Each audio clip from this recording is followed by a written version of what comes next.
El pasado 8 de noviembre, aquí en Estados Unidos, ganó las elecciones presidenciales el candidato republicano Donald Trump y va a tomar posesión del cargo el próximo 20 de enero. Ha habido también un debate mundial sobre por qué razón ganó Trump las elecciones y sobre cómo irá a ser el gobierno de Donald Trump. Entre otras cosas, desde que se posesionó, en cierto modo ha dicho que va a hacer cosas distintas a las que prometió en la campaña, cosa que suele ocurrir. Ha nombrado mucha gente, algunos de ellos millonarios, otros con cierto pasado racista, cosa que inquieta. Y para rematar, en la campaña insultó a los mexicanos desde el principio. Y fuera de eso ha dicho que va a construir un muro, a terminar de aislar a México, terminando con la construcción de este muro que finalmente ha dicho que puede tener en algunas partes una valla y que no será un muro. ¿Qué representa para usted Donald Trump? Bueno, Donald Trump es una amenaza terrible para México. Él hizo su campaña teniendo como eje el odio a los mexicanos. No habíamos visto a un candidato tan racista, tan discriminatorio, y desde luego es absolutamente preocupante que haya ganado. Esto lleva a reflexionar mucho sobre los análisis que se habían hecho, sobre la capacidad de las encuestas para prever lo que verdaderamente va a ocurrir, sobre la importancia de los medios, que creo que han perdido este papel de interlocución, de mediación con la gente para informar.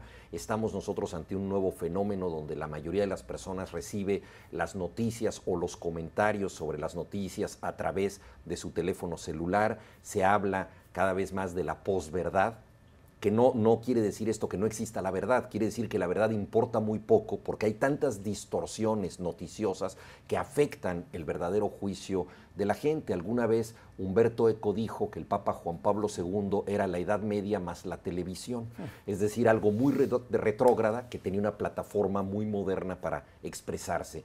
De alguna manera Donald Trump podría representar el fascismo más Internet, es decir, una serie de ideas absolutamente superadas en la discusión ilustrada, en la discusión informada, pero que adquieren nueva fuerza con la capacidad de propagarse de medios que ya no pasan por los filtros de los periódicos establecidos, de las cadenas de televisión con autoridad, sino que simple y sencillamente se entregan a lo que se puede decir en los chats, en Facebook o en noticias no necesariamente verificables. Entonces, ha sido un fenómeno muy preocupante y para los mexicanos lo es mucho porque el 85% de nuestra economía depende de Estados Unidos. Hay millones de mexicanos que viven acá. Hay que decir que la política de los demócratas hacia México fue nefasta.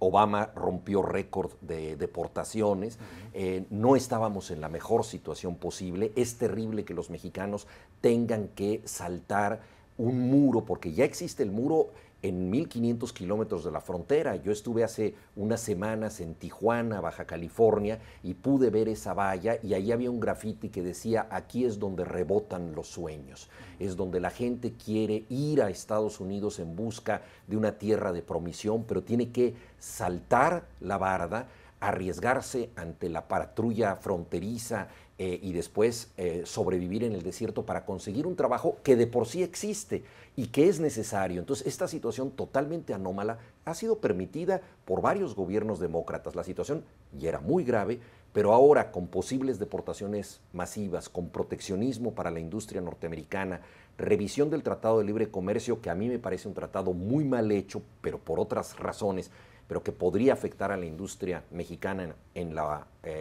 versión que Trump quisiera hacer de este tratado y la posible construcción de un muro, estamos ante un horizonte muy negativo para México, un país que de por sí está en problemas muy agudos. Usted dice que Trump puede ser el fascismo más Internet.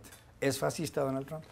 La verdad es que es demasiado irresponsable para ser catalogado de alguna manera, porque es impredecible, cambia mucho, por momentos ha tenido actitudes liberales, ha sido en cierto sentido una persona que no ha tenido una conducta, digámoslo así, de apoyar campañas bélicas determinadas, pero también porque no ha ocupado ningún cargo de responsabilidad. Es un hombre frívolo, es un hombre incalculable. Lo que sí podríamos decir como fenómeno caudillista es que el tipo de liderazgo que ejerció se parece mucho al del fascismo, es decir, tocar fibras emocionales en la población, no comprobadas con argumentos racionales o con datos sólidos y que capitalizan el descontento y el odio para un proceso de reivindicación política. Fue lo que Mussolini y Hitler hicieron en países que estaban devastados por crisis económica y tocaron fibras sensibles, populistas, para encauzar movimientos de un caudillismo fascista.